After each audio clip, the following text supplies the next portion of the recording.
So this is the brand new Lenovo Legion 5i Pro, I standing for Intel. If there's no I beside it, then it's most likely using an AMD processor. And not a lot has changed compared to the previous model. In fact, I actually didn't review the Intel version of this last year. I reviewed the AMD one. So I will be making a lot of comparisons, but they haven't changed anything in terms of the design. And that's a good thing because last year's model was so popular that in my title, I said, buy this gaming laptop now. And they're not changing anything because it works very well. One thing they did change though was the logo. If you have the previous model, your version comes with this Y logo or the Spartan helmet. And it's not bad, like it's not too much in your face, but this is a bit cleaner. The chassis is still premium, it's made out of metal. It's still a heavier laptop, just over 5 pounds. And when you add in the 300-watt power supply, it goes over 7. So if you were to carry this both every single day, it could be a bit heavy, but I'm not opposed to bigger power supplies because theoretically, most RTX 3060s, which is what's inside of here,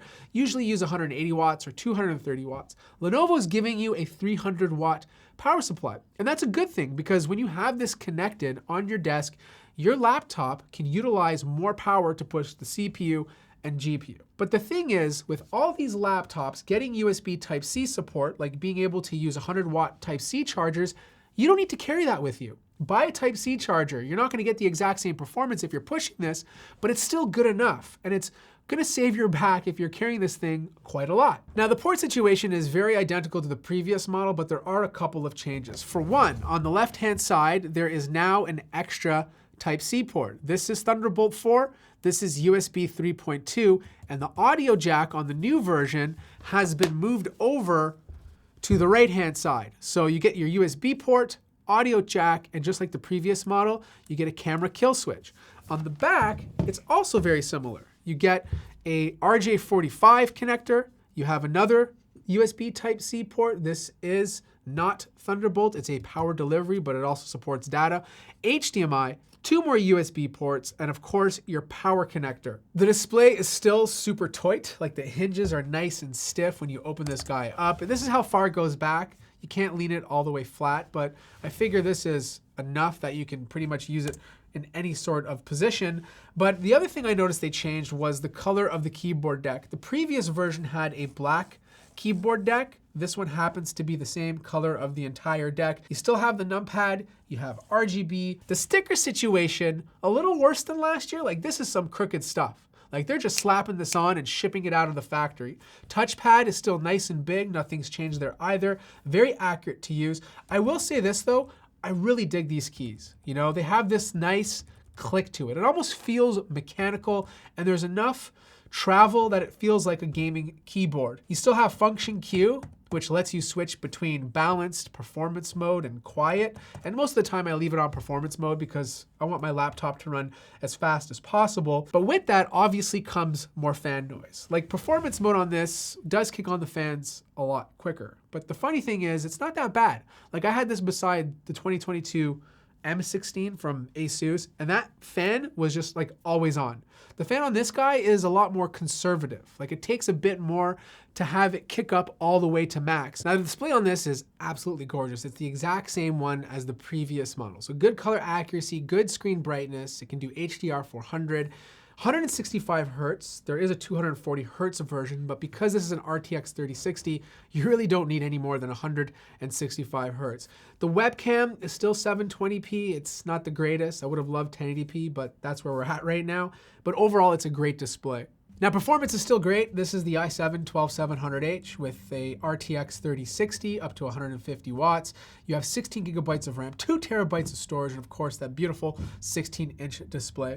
The big deal this year is the CPU. Like last year was more of a AMD year because even though technically the 11th gen could be faster in some situations, the 5000 series was just better bang for your buck. But this year, it's an Intel year, at least in terms of performance. And it performs very well in CPU-related tasks. It beats out the 5800H in pretty much every CPU-related task I threw at it, but the big deal is the GPU. The last year's model had an RTX 3070. This is an RTX 3060.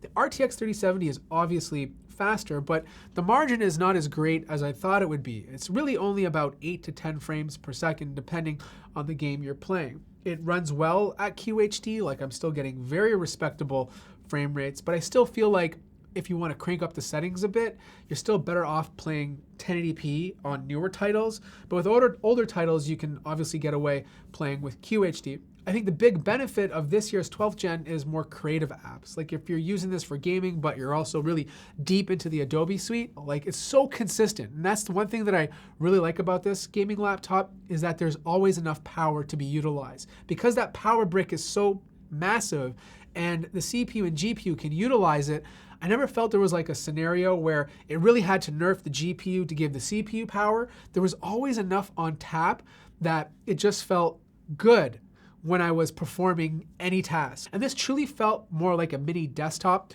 rather than a laptop. It's obviously not desktop performance, that's not what I'm saying, but it felt consistent like a desktop. As for heat management, it's very similar to last year. I'm not seeing anything that causes concern, so overall a pretty good job. And even the cooling solution is identical. The only thing that's changed though is this heat pipe. This used to be right here.